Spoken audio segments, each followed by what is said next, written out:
Well, I'll say just a few words here. And first of all, I have some notes of appreciation. First of all, I want to thank the President of the United States, who sends his best to all the great leaders assembled here, because he's empowered us to find a diplomatic resolution to a host of issues that matter to the American people, but I think the world. The opening of the Strait of Hormuz, the ending of the Iranian nuclear program, all of these things have already been accomplished. The question before us now is how much more can we accomplish together? Can we turn over a new leaf? Can we change relations in the Middle East permanently? Or do we go back to doing things the old way, which is not our preference, but is certainly very much something that can happen. I have a few other notes of appreciation. First of all, to the Prime Minister of Pakistan. A dear friend of the President's, a dear friend of mine, a guy who has been, with his leadership and his very careful and skilled negotiation, has got us to this point. To his Field Marshal in Pakistan, Asim Munir.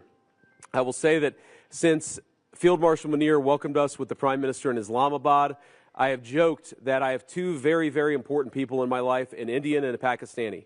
The Indian is my wife, and the Pakistani is Field Marshal Munir. And I've probably talked to Field Marshal Munir more than I've talked to anybody else over the last 3 months. Would not be here without his statesmanship. He is, of course, a great military leader, but I think he's shown himself to be a great diplomat. And, of course, who's an amazing friend of the United States of America, but has been also an important part of getting us to this point. I think it's important for the American people, but people all over the world to appreciate that what's brought us to this moment is the President's leadership and the President's willingness to see a Middle East that is much different 10 years from now than it was 10 years ago. And what we're trying to accomplish here is something very simple.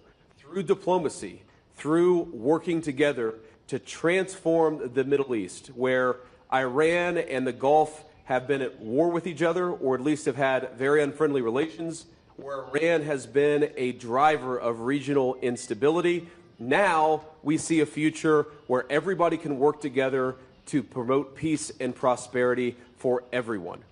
What we have already seen back home in the United States is lower gas prices. We've seen the free flow of oil and gas. We've seen peace.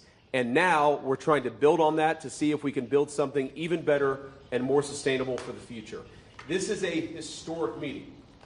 Never before, outside of Islamabad and here, so outside the last few months, never before has the Iranian and American leadership met at such a high level.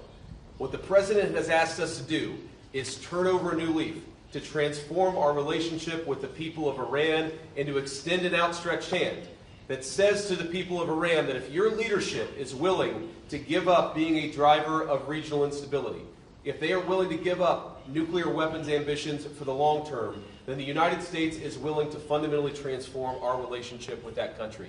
That is certainly our goal. We've already made great progress over just the last few hours, and I expect that we'll make additional progress in the hours to come. Thank you all.